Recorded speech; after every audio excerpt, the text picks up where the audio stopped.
La caída de Evo Morales deja varias lecciones en Ecuador.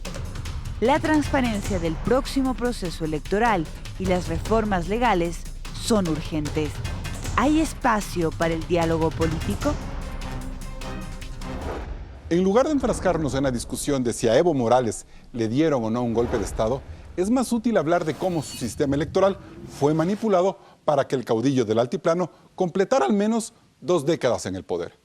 Por eso, en el programa de hoy, queremos acercar el espejo de Bolivia y reflejar en él al sistema electoral ecuatoriano, para ver qué cambios le urgen al país antes de que en el 2021 lloremos sobre la leche derramada.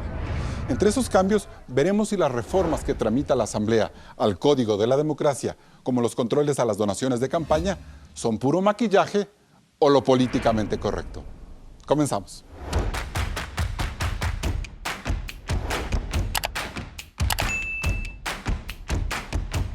Hoy nos acompañan Cristina Reyes, asambleísta nacional por el Partido Social Cristiano, Luis Verde Soto, integrante del Consejo Nacional Electoral, y Carlos Aguinaga, expresidente del Tribunal Supremo Electoral.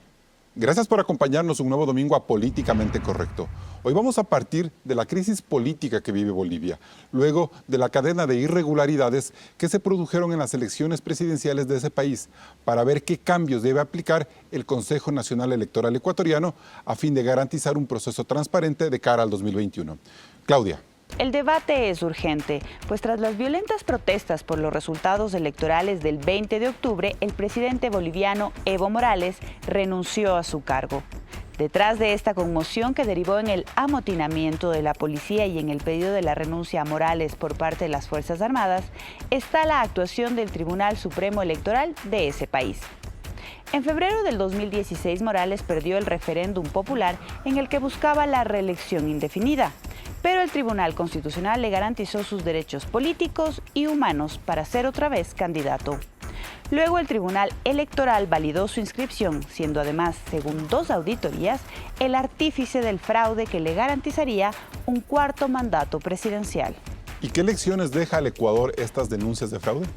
La principal, que nuestro sistema informático de recopilación y transmisión de resultados es igual de vulnerable.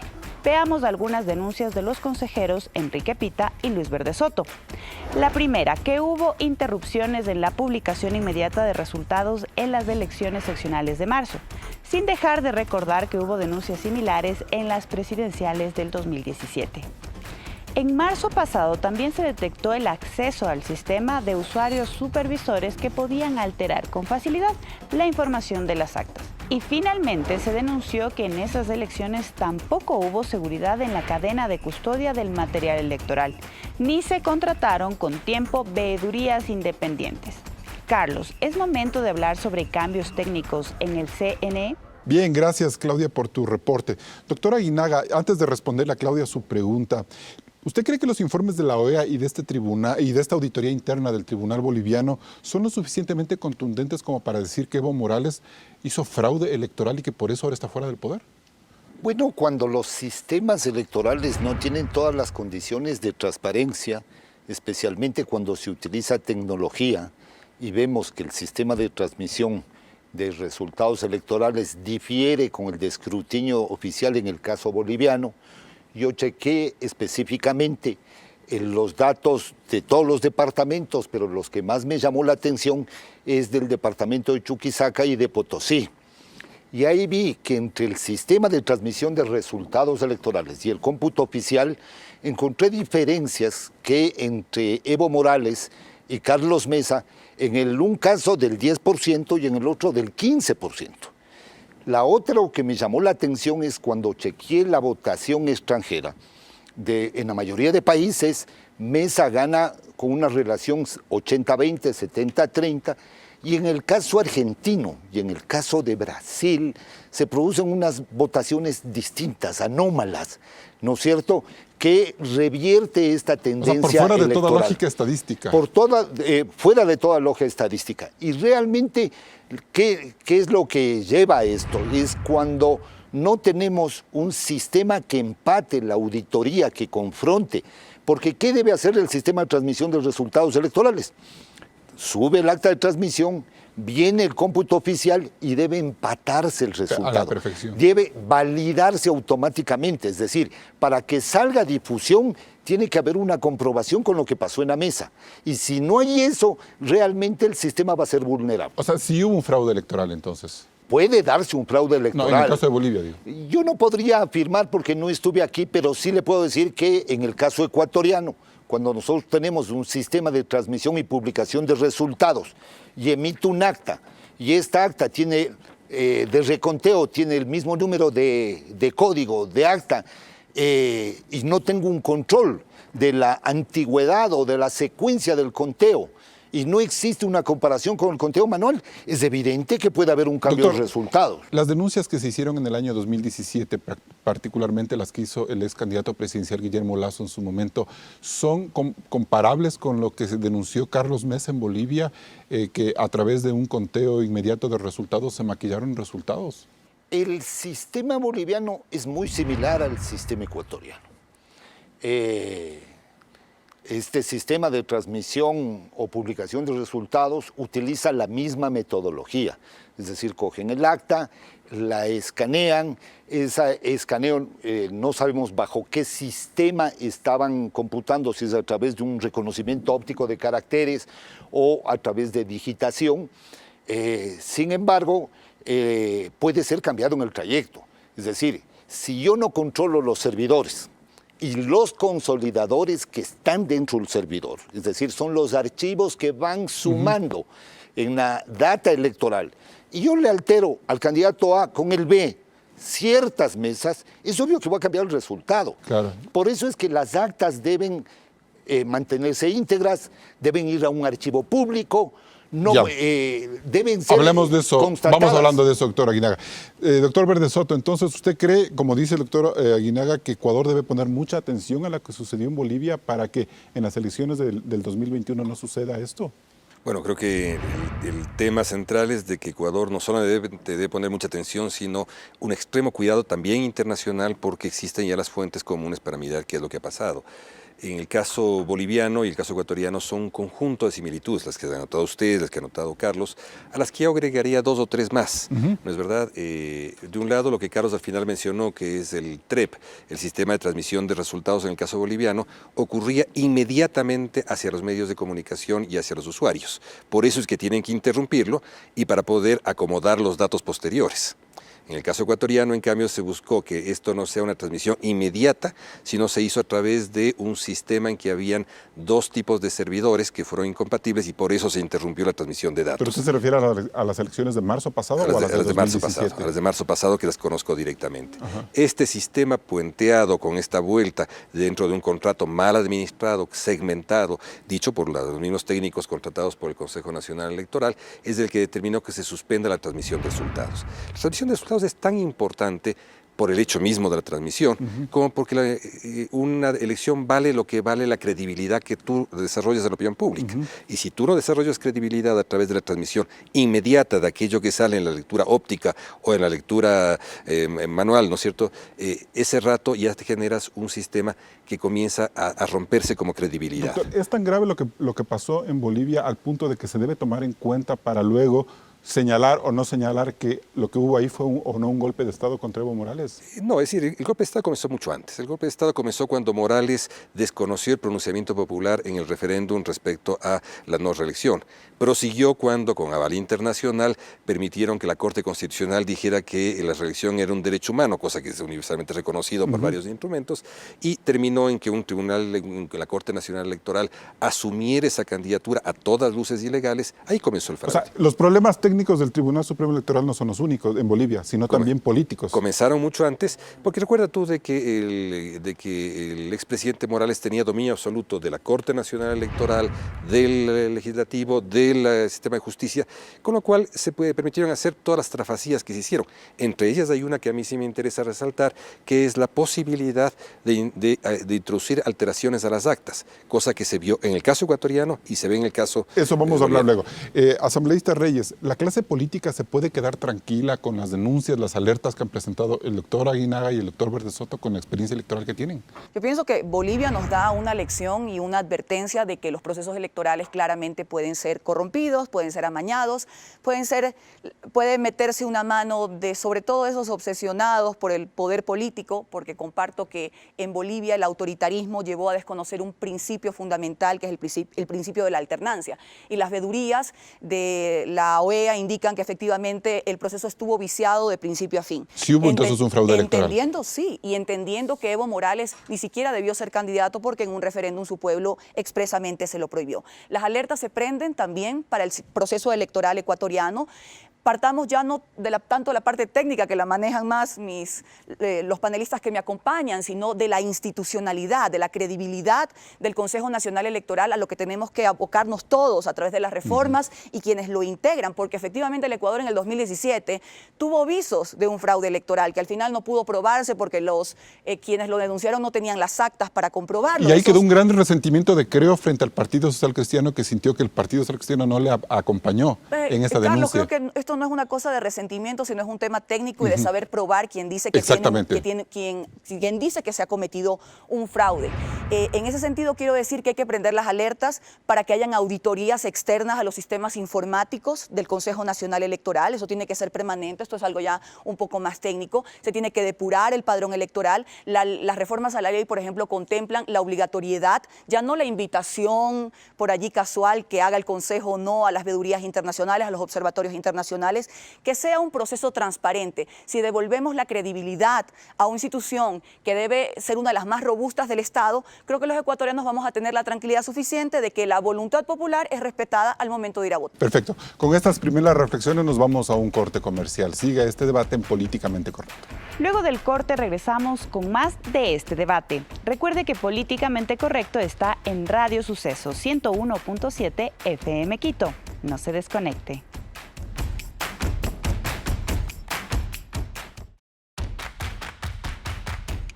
Bien, seguimos en Políticamente Correcto. Doctor Verde Soto, el problema actual o los desafíos actuales que enfrenta el Consejo Nacional Electoral para que no se repita las sombras del 2017, como lo ha dicho el asambleísta Reyes, ¿es un problema más técnico o político? Es un problema político y técnico. Comencemos por lo técnico. Cuando tú tienes un sistema informático electoral lleno de opacidades, huecos negros y debilidades, en la que tanto una comisión previa como los actuales revisores del sistema te muestran, tú no puedes solucionarlo comprando nuevos equipos. Porque lo que estás haciendo, las máquinas no hacen sino aquello que tú les mandas. Tienes primero que solucionar qué pasa en ese sistema informático, en esas opacidades, para ver si es necesario o no nuevos equipos. ¿Usted está cuestionando la decisión que tiene la actual presidencia del Consejo Nacional Electoral Ecuatoriano de implementar nuevos equipos para mejorar la transmisión de próximas elecciones? Es que con nuevos equipos tú no mejoras la transmisión. Con nuevos equipos lo único que haces es tener nuevos operadores de esos nuevos equipos. Lo que están haciéndose, y yo creo que esto es muy importante, mientras no nos dé transparencia sobre cuáles son todos los puntos huecos y negros del sistema informático, lo único que están haciendo es borrando todo lo que ha pasado antes y programando de nuevo para ahora.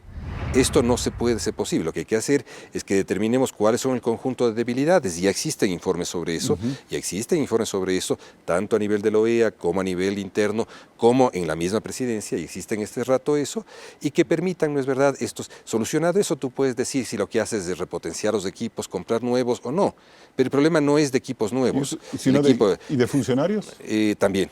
Mientras tú no tengas plena certeza sobre la calidad técnica de los funcionarios en todos los planos, las máquinas hacen lo que uno les manda. Y los funcionarios pueden hacer... Los políticos les mandan. También puede ocurrir eso. Los funcionarios hacen lo que los políticos también les mandan. Perfecto.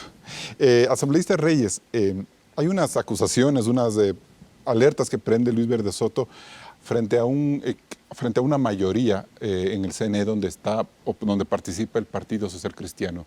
¿Qué tipo de reflexiones internas hacen ustedes para tratar de absolver muchas de las preocupaciones que tiene el vocal Pita y el vocal Verde Soto en este aspecto? Bueno, partamos que en agosto del próximo año Ecuador va a cumplir 40 años de que llegamos a la democracia, de que logramos la democracia, nuestra apuesta por la libertad.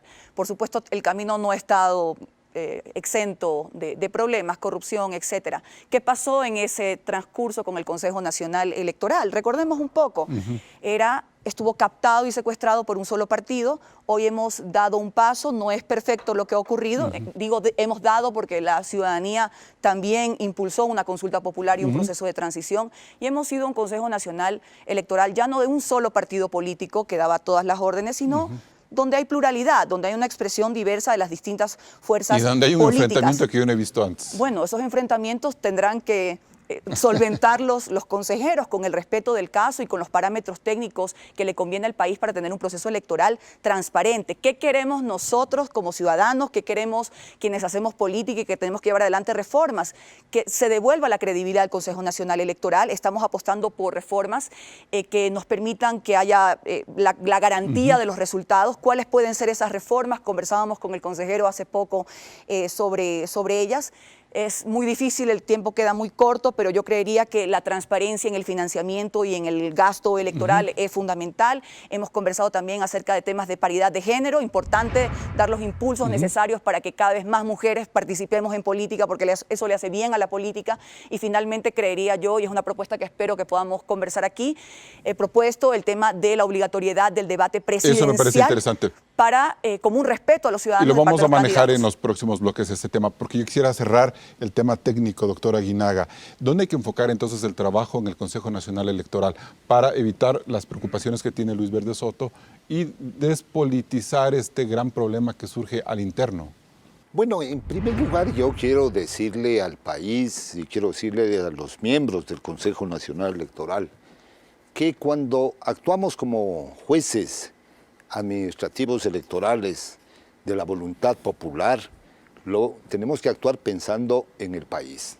Nosotros, a lo menos yo, no representé a ningún partido. Representé a la oposición, representé a todos los partidos, representé a todos los ciudadanos. ¿Cuando usted era presidente? Porque había que darle... Usted era de la democracia popular, pero obviamente, yo tuve asesores del FADI. Camacho era del MPD, él ingresó y fue parte de mi equipo. Gandhi Burbano, miembro del Partido Comunista. Entonces, aquí es una cuestión de pluralidad, de administrar el proceso, porque el proceso no es solo del Consejo Nacional Electoral. El proceso es de responsabilidad de todos los órganos del poder público, de la función ejecutiva, de la función legislativa, de la función judicial. ¿Por qué? Porque mientras más transparente sea un proceso electoral, vamos a tener mejores resultados. Ahorita no hay condiciones de transparencia, doctor Aguinaga, tal como está el CNE. Tal como está este Código de la Democracia. Técnicamente. No, yo creo que luego hablemos de la ley. Sí pueden solucionar. A ver, a mí me parece que las posiciones antagónicas que están teniendo en el Consejo Nacional Electoral está beneficiando solo a un sector. ¿A cuál sector? Solo a un sector. Y lo digo con claridad, lo está beneficiando a la Revolución Ciudadana. Ese antagonismo, porque es la pelea y la discusión que se ha hecho pública entre Lucho y Enrique, con Diana y Cabrera. O sea, eso no debe ir ya más. Las redes están encendiendo además de esta guerra, porque ahora las redes ¿para qué sirven? Sirvieron para comunicarnos, pero hoy sirven para la maldad democrática. Es el vehículo del antivalores del sistema democrático. Y tenemos que madurar y pensar que debemos administrar un país para garantizar unas elecciones absolutamente limpias. Luis Verde Soto Verde Soto, Pita, ¿están sobredimensionando o están exacerbando los ánimos? No, yo lo que creo es que debería hacerse una discusión a lo interno. Siempre hemos tenido problemas en la administración de los sistemas electorales. Yo tuve problemas con compañeros vocales y graves, pero tenemos que tratar de solucionar, porque el objetivo ¿cuál es? El objetivo es que este voto que va a expresar el ciudadano común no sea distorsionado en lo absoluto, que no sea manipulado en ningún sistema. Y obviamente tiene que haber, si es del caso, disculpas públicas, porque sí he notado improntos de algunos miembros del Consejo Nacional Electoral en contra de otros miembros, es decir, no ha habido el respeto necesario al interés. Antes de cerrar el tema, le doy 30 segundos, doctor Verde Soto. Gracias, Carlos. Dos pequeñas precisiones. Es posible que funcione un organismo colegiado como un pleno del Consejo Nacional Electoral cuando se debate, no cuando hay una dictadura de la mayoría. Cuando se debate significa intercambios. La expresión más clara de lo que está ocurriendo es de que en el Consejo Nacional Electoral no se debaten los temas, sino se aprueban los informes jurídicos. Entonces, simplemente si ustedes revisan cuántas ponencias hay sobre cada uno de los temas, encontrarán que lo único que hay es nuestras ponencias, nuestras propuestas de discusión versus la aprobación sistemática de todos los informes jurídicos. Ese Consejo Nacional Electoral está, entre otras cosas, dominado por esos informes jurídicos y por incapacidad de debate. ¿A favor de quién? ¿De la Revolución Ciudadana? Como dice... Es decir, yo creo que hay ciertamente Aguinaga, un manejo oportuno entre la Revolución Ciudadana, a veces con País. Es decir, cuando existe un consejo formado por 5 y que está una persona en el medio, esa persona logra manejar votos. ¿Y quién está en el medio? Por exclusión se ve claramente que es el caso de Estela. Pero en todo caso yo creo que el tema central, y yo creo que en esto quiero resaltar notablemente algo que invocó Cristina. Cuando no hay posibilidades de diálogo al interior del Consejo, hay que dialogar con los otros factores reales de poder. Nos vamos a un siguiente corte comercial. Seguimos en Políticamente Correcto. Las reformas electorales van contra el tiempo en la Asamblea Nacional. ¿Se lograrán cambios importantes para las elecciones del 2021? Regresamos enseguida.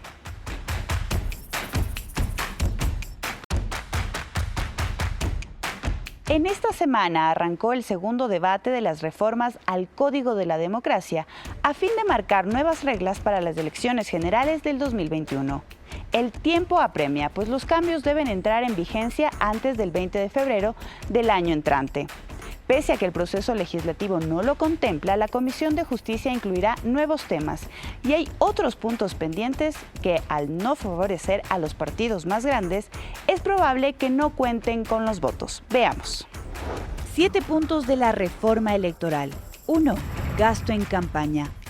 Sincerar y transparentar las deudas. Y establecer nuevos límites de gasto electoral. Bancarizarlos para poder efectuar los controles. Se busca establecer veedores electorales que se activen durante las campañas y crear una unidad de delitos electorales para juzgar los casos de corrupción. Los cambios toman forma luego de que se develara la doble contabilidad de algunos partidos, en la semana en la que la Fiscalía acusó de cohecho a varios dirigentes de Alianza País, como el expresidente Rafael Correa, por el caso Sobornos 2012-2016, relacionado con sus campañas electorales. 2. Asignación de escaños. Se pretende cambiar el método DONT de asignación de escaños por el de Webster en todas las candidaturas pluripersonales para garantizar la proporcionalidad y la presencia de las minorías en el reparto de curules. 3. Las circunscripciones. Eliminar la distritalización de las provincias más grandes, Guayas, Pichincha y Manabí, así como de los cantones más poblados, y volver a las listas únicas. 4. Listas cerradas. Volver al sistema que impide elegir candidatos de diferentes partidos para dar prioridad al voto en plancha y fortalecer las tendencias políticas. 5. Paridad de género. Para aumentar la participación de las mujeres en los procesos electorales y garantizar la paridad, se propone que en las listas pluripersonales el 50% encabecen las mujeres y el 50% los hombres. 6. Debate obligatorio. Exigir a los candidatos a que asistan en conjunto a este tipo de foros donde se expongan sus propuestas de trabajo, respondan a las preguntas de la prensa y ciudadanía. 7. Licencia sin sueldo. La reforma plantea que el candidato que opte por su reelección haga campaña y no reciba un salario. ¿Estas reformas nos garantizarían elecciones más democráticas? Bien, gracias, Claudia. Asambleísta, ¿son reformas que garantizan una mejor democracia? Son reformas que creo que hay puntos mínimos de acuerdo que sí pueden garantizar una mejor democracia. Voy a comenzar por algo que me apasiona, el tema de la paridad de género, pero no únicamente por las reformas y por un discurso, sino por los hechos. Tengo la suerte de pertenecer y el orgullo de pertenecer a un partido que no porque la ley lo haya dicho. Nosotros hemos tenido candidata presidenta, mujer, cabeza de lista de asambleísta nacional, que fui yo, mujer, candidata al Parlamento Andino, a alcaldías, es más, ha sido una práctica ya conceptual y en la que hemos creído, pero es una buena reforma la que se está implementando de llegar a esta paridad porque la mujer le hace bien a la política. ¿Es verdad que para las próximas elecciones, si hay candidato presidencial hombre, la mujer tiene que ser vicepresidenta? Se está tratando y se está discutiendo. ¿Tiene que siempre ser un binomio presidencial hombre-mujer? Que la fórmula sea hombre-mujer, lo que abriría un espacio aún más desafiante para las mujeres. En el caso presidencial.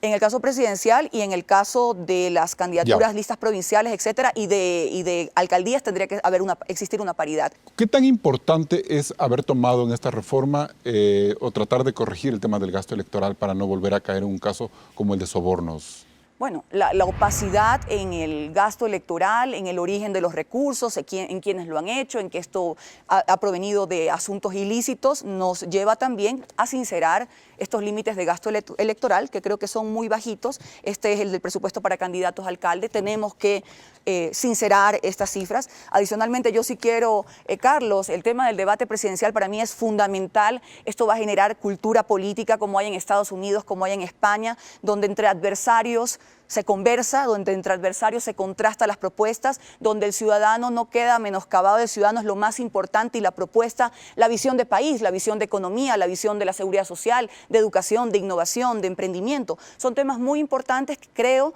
el Consejo Nacional Electoral es el organismo más indicado para no en un canchón, ni en barras, ni con pifias, ni nada, en un set de televisión de manera seria, organizado y reglamentado por el Consejo Nacional Electoral, los candidatos tengan el respeto de exponer sus propuestas ante los ciudadanos. Eso nos va a hacer más democráticos aún. Eso es una cultura política que yo respaldo y que espero que podamos tener el compromiso de todos los legisladores. Doctora Aguinaga, ¿es posible que con estos cambios el Estado pueda controlar mejor las campañas electorales, circunscribiéndonos un poco en todo este tema de reformar los controles electorales? Bueno, si se diera lo que acabaste de presentar en este segmento y se reforma todo eso, es obviamente que va a abonar, ayudar a tener una mayor transparencia. Yo le quiero decir al país que entre 1979 y el 2008 hubieron 47 reformas constitucionales y legales que afectaron el sistema electoral y el sistema de partidos. Entre el 2008 y 2019, este año, han existido 10, en las cuales hemos vivido en estos 40 años con 3 constituciones, 11 plebiscitos. De los 11 plebiscitos, 8 modificaron elementos sustanciales del sistema electoral y del sistema político. Y seguimos inconformes. Pero lo más grave, porque a mí me parece que debe ir el tema de la lista cerrada, es lo más lógico, porque para mí es inconstitucional los artículos 120 y 160, el voto por casillas, es inconstitucional porque quiebra la igualdad del voto. Para mí también es inconstitucional los artículos 150, 152, 156 sobre los distritos. Doctor, eso vamos a hablar en el siguiente bloque para no desordenarnos. Yo lo que quiero es un poco que nos enfoquemos en el tema del control del gasto, por ejemplo. En el tema del gasto, por ejemplo, aquí hay una realidad que no la controla nadie. ¿Pero esto lo va a permitir un control o seguiremos haciendo cambios que a lo mejor no sirven para nada? Yo creo que no. A ver, me parece bien que se aumente el límite del gasto. Pero ¿cuáles son los controles de la campaña que tiene esta ley? ¿Cuáles son? ¿Monitoreo de qué? ¿Cuál es el sistema de monitoreo? ¿Qué está establecido aquí? Hoy, las democracias actuales, ¿sí?, ya han avanzado en tecnología y en contacto directo con el votante. Hoy, previamente, antes del día de la elección, ya llegan con el voto comprado. Comprado. Porque hace falta solo tener una buena estructura de base, una buena distribución de recursos, es decir, lo que antes se llamaba la demagogia, y obviamente hoy todavía hay, y van ofreciendo el arroz. ¿Y eso no se solventa con reformas, con veedores electorales, con unidades de delitos, hay que crear auditorías? Un sistema bastante rígido y técnico respecto a ese este tema. ¿Cómo controla el manejo del dinero en efectivo en la política? El manejo de las caletas de dinero en la política, el manejo del financiamiento de los grupos ilícitos, irregulares, del narcotráfico, la promoción. Que nos responda el doctor Verde Soto. Lamento muchísimo que con Carlos no nos hayamos sentado a tomar tantos cafés como solemos hacer para conversar sobre este tema, que sí lo hice con Cristina y con legisladores de todas las bancadas. El sistema de regulación que está propuesto tiene base en lo siguiente, tiene base en la comparación de toda la legislación latinoamericana y lo que está haciéndose en América Latina, y tiene base en los informes sobre arroz verde sobornos que hizo mi consejería junto a la de Enrique Pita, y en el informe sobre narcotráfico en la política. Y lo que al final de un estudio pormenorizado concluimos en 6 muy puntuales y precisas cosas para las que hay que hacer. Primero, bajar el conjunto de donaciones en especies, porque es donde se filtra aquello que viene por arriba de cruce de cuentas, ¿no es cierto?, y lo que viene del dinero del narcotráfico. Segundo, bancarizar el gasto, porque la única forma de controlar con el servicio de rentas internas y con los sistemas de contratación es a través de una bancarización del gasto.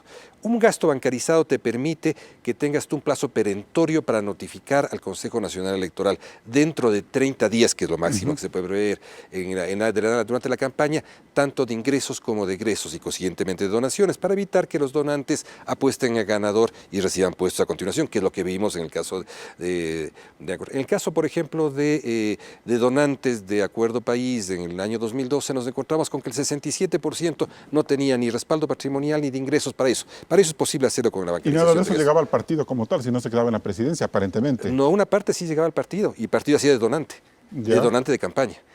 Luego de eso tenemos una cosa muy importante que llamamos, esto está en América Latina ya, que se llama catálogo electoral. ¿Qué es esto? Es un conjunto de gastos permitidos y un conjunto de gastos no permitidos. Las nuevas formas de financiamiento ilícito de las campañas electorales van por el lado de la vacuidad de la ley para cuando no permite cosas. Hay que evitar que no permita.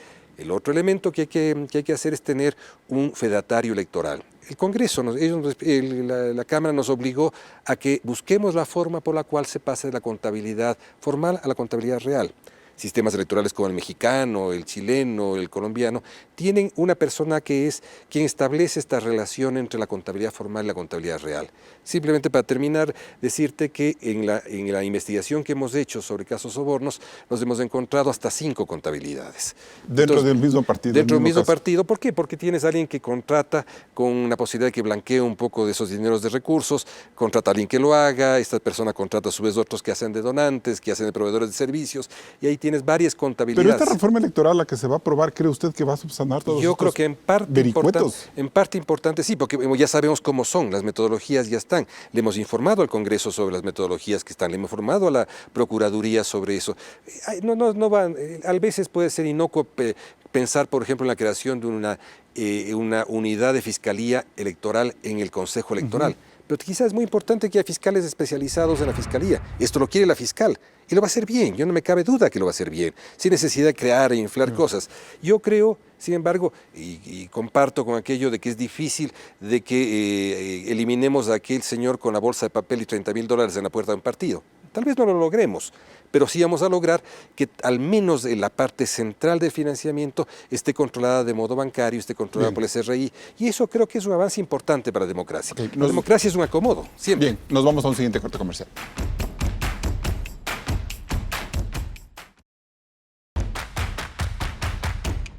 Todo parece indicar que no habrá votos para cambiar el método de distritalización de las provincias grandes del país y el método DONT para asignar escaños en la Asamblea, los consejos municipales, las juntas parroquiales, el Parlamento andino.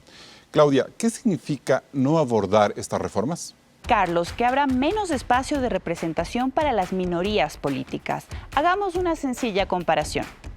En lista única de asambleístas nacionales del 2017 se escogieron 15 asambleístas bajo el método Webster de asignación de escaños. Con el 39% de votación, Alianza País obtuvo 7 escaños. La Alianza Creo Suma con el 20% de votos logró 3. El PSC con 16%, también 3. Hubo espacio para 2 escaños de minorías que se adjudicaron a Fuerza EC y a la ID.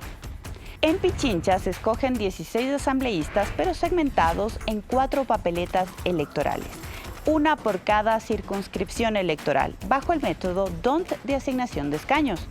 Lo curioso es que con porcentajes de votación similares al de las listas nacionales, Alianza País se llevó en esta provincia 11 curules y Creo 5, sin dejar espacio a las minorías. Carlos, esto quiere decir que si Guayas, Pichincha y Manabí no hubiesen estado distritalizadas en el 2017, ¿hubieran entrado varios legisladores de minoría? Bien, doctor Aguinaga, se está perdiendo una oportunidad importante al no haber consensos políticos para darles más espacio a las minorías a través de estos cambios legales de forma. Yo sí creo, y creo que hay ceguera política. Creo que hay vanidad política también. Creo que hay mucha ilusión de que vamos a ganar todo. Hoy las democracias y el sistema y la forma de participar está cambiando. Vean lo que está pasando en América del Sur, lo que está pasando en Chile, Bolivia, Argentina. En Colombia. En Colombia, esos resultados. ¿Qué es lo que ha pasado? Desde el 97 que hubo la consulta de Alarcón del 25 de mayo del 97, donde introdujo este sistema de votación, nos hemos estado jugando con la fórmula de asignación de escaños y lo que hicieron es, con la distritalización, quebrarnos, dividirnos más. Cada vez han ido dividiendo. Primero, participación de los independientes. Primerito. Ese fue el comienzo para matar a los partidos. Sí. Después, dividir el voto. Dividieron el voto. Escoja entre 10 o entre 20. Es un absurdo. Tercero, dividieron los distritos. ¿No? O sea, las provincias grandes donde entran más minorías se les hizo más pequeñas en circuitos. Están cavando su propia sentencia política de muerte democrática. ¿Contra porque quiénes? No topan las reformas esenciales. Contra aquellos que creen que manteniendo el statu quo de un código que tiene una serie de vacíos que son realmente estos vacíos. Y la norma como está lo que permite realmente es una irregularidad o fraude electoral. Y es por ello que se producen estas representaciones absurdas. Ya vivieron que en Azuay una organización política se llevó el 100%. Hace 4 años. Por favor. Entonces, falta de racionalidad política. Falta de unidad política para participar. Asambleísta Reyes, ¿por qué el Partido Social Cristiano ha sido tan celoso en no dar paso o no avanzar en estos dos temas? Distritalización, volver a las listas únicas en Guayas, Manabí y Pichincha y en cambiar el método de asignación de escaños. Bueno, el criterio que yo comparto respecto a no ir hacia nuevamente esas listas únicas o listas generales, sino más bien la distritalización, era el acercamiento del candidato al ciudadano, de la propuesta al ciudadano. Era un poco en esos territorios más grandes, como la provincia del Guayas, Manabí, la provincia de Pichincha, a través de distritos. Es más, podríamos incluso pensar en circuitos en los que acercas aún mucho más. Pero en la asamblea se debaten ciudadano. Temas nacionales, no tan locales. O sea, ahí como que sería ilógico. Ilógico requerir un asambleísta de tu barrio, por ejemplo. Lo que pasa es que hasta para el mismo hecho de hacer la campaña es mucho más práctico, es mucho más fácil, se gastan menos recursos, no todo el mundo cuenta con las billeteras ilimitadas para hacer campaña, si eres un político serio de trabajo y de campo, entonces para recorrer los territorios con mayor facilidad. Y en cuanto al método de Hunt, cambiar un método de asignación de escaños es algo tan técnico, tan serio, que yo no es que nos rehusemos a en algún momento corregir algún tipo de distorsiones, pero es que tiene que hacerse con el debido debate correspondiente. Al final del día hablamos de representatividad, de las mayorías mostrando su voto, su voluntad a favor de elegir a la mayor cantidad de representantes. Es que si no lo hacemos ahora, en 4 años se pierde otra vez el tema. Hay muy poco tiempo y parecería que estás cambiando las reglas de juego en función de alguien en particular. Creería yo que es la siguiente Asamblea Nacional la que tiene que hacer estos cambios fundamentales de método de asignación de escaños con el tiempo correspondiente. Y otra cosa, y finalizo este tema, al final del día es importante los métodos de asignación de escaños, pero fijémonos también en la calidad de representantes, en la integridad ética de quienes elegimos, de los ciudadanos que los eligen y de los partidos a quienes, por supuesto, los postulan, porque eso es muy importante. A la hora de ahora las minorías, Cristina, incluso los grandes grupos se fracturan en función no de intereses nacionales, sino de intereses coyunturales o particulares. Yo tengo una observación. Javier Neira demandó la inconstitucionalidad del método DON cuando estaba la votación por listas. Hoy están con el voto por este método, que además lo que hace este método es sobre representar, es decir, quiebra la igualdad material y formal en una representación política. Y este método también afecta al tema de paridad y representación política de las mujeres. Yo les diría que analicen bien. Y las minorías que no entran a la asamblea luego salen a las calles a exigir Exactamente. cambios. Bien, doctor Bertsoto. Gracias. Mira, yo creo que aquí hay algunos temas que tenemos que trabajar con ponderación. El primero es avancemos por donde hay que avanzar.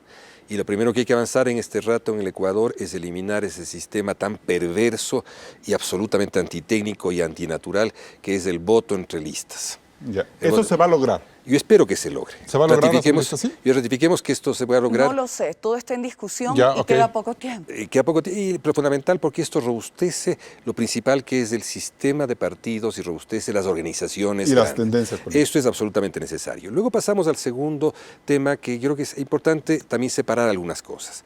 En Ecuador, por la conformación que tenemos de provincias pequeñas, 21 de las 24 provincias siempre tendrán un sistema mayoritario. Porque es un sistema mayoritario cuando las primeras mayorías entran. Para que tengamos un sistema proporcional como el que la Constitución nos determina, hay dos entradas. La Constitución de los representantes nacionales de la Asamblea y las 3 provincias más grandes. No existe otra posibilidad. Entonces, para tener sistema proporcional. Y tener sistema proporcional solamente puede ocurrir en aquellas provincias donde hay más de 6 autoridades que se eligen. Ahora bien, para que eso se acepte, evidentemente implica una visión de cómo gobernar. Uno no gobierna solamente a partir de tener un número más grande de votos en la Asamblea, para evitar los bloqueos, lo cual es parte de la gobernabilidad, sino en tener diálogos entre mayorías y minorías representadas dentro de la Asamblea. Y todo eso se va a frustrar si es que no se cambian el tema de distritos y el tema de método de asignación. Más creo que es el de distritos que el de método, ¿no? El tema básico es el de distritos. Es muy sencillo. Cuando tú tienes un distrito grande, divides 100, por ejemplo, en el caso de Guayas para 20, quiere decir que con 5% tú ya puedes tener acceso a minoría, como minoría, al margen de cuál sea el método. Ajá. Método puede ir un poquito más o menos. O en Pichincha, Sí. Pero si tienes solamente una circunscripción de 7 o 6, tú tienes que tener 15 a 20% para poder ser parte. Entonces ya no eres parte de la minoría, sino de la mayoría del distrito. Entonces lo que pasa es que Ecuador ha cubierto un sistema mayoritario que lo tenemos otra vez por determinación geográfica, la tenemos en 21 provincias, porque no pueden ser más grandes. No puedes juntar provincias para hacer más grandes distritos, pero tienes que ver y pensar, yo ahí simplemente abro la posibilidad de que los partidos piensen 2 formas de gobernabilidad, o teniendo más mayorías congresales o dialogando con las minorías dentro del Congreso. Y es un problema de conversión institucional de la representación. Yo ciertamente creo que lo primero que hay que hacer es volver a tener partidos, tener listas cerradas y que estas puedan abrirse, probablemente con 1 o 2 minorías. Yo creo que eso es importante. Bien. Y porque yo creo y ratifico también de que en este momento el avance del movimiento femenino es utilizar el avance que tiene el sistema institucional ecuatoriano, que es unas listas con alternabilidad y secuencialidad. Perfecto. Para eso tienen que tener sistemas proporcionales y circuitos grandes. Me voy a un siguiente corte comercial.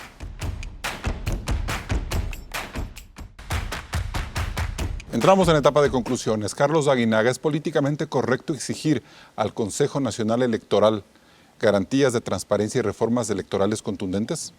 Es políticamente correcto esa exigencia. Deben darnos todas las garantías en un marco de amplitud, de apertura, de transparencia, de cambios, de revisar esa normativa interna. 10 años nos debe en mora, no han dictado el reglamento general al Código de la Democracia y además no creo que exista consenso para una reforma profunda política electoral. Cristina Reyes. Si queremos tener una democracia moderna, fiable, solvente, tenemos que garantizar que el Consejo Nacional Electoral sea de las instituciones más sólidas, más robustas del Estado ecuatoriano. Porque ir a votar es un acto de fe. El ciudadano deposita allí sus sueños, sus esperanzas, su voluntad de un país mejor.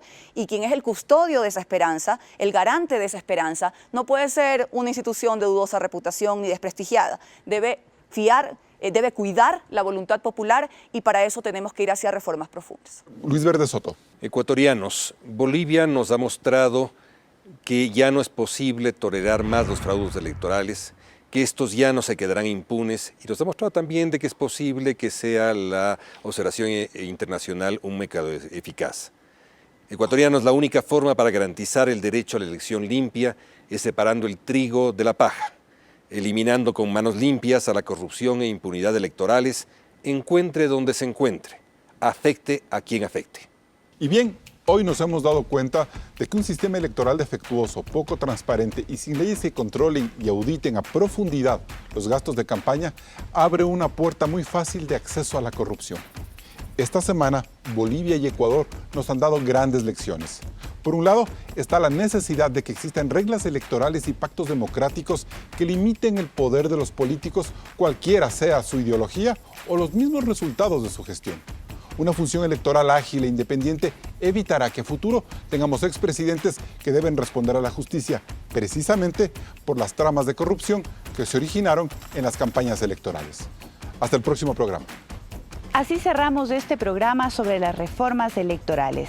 Recuerde que tenemos una nueva cita el próximo domingo, con más de Políticamente Correcto.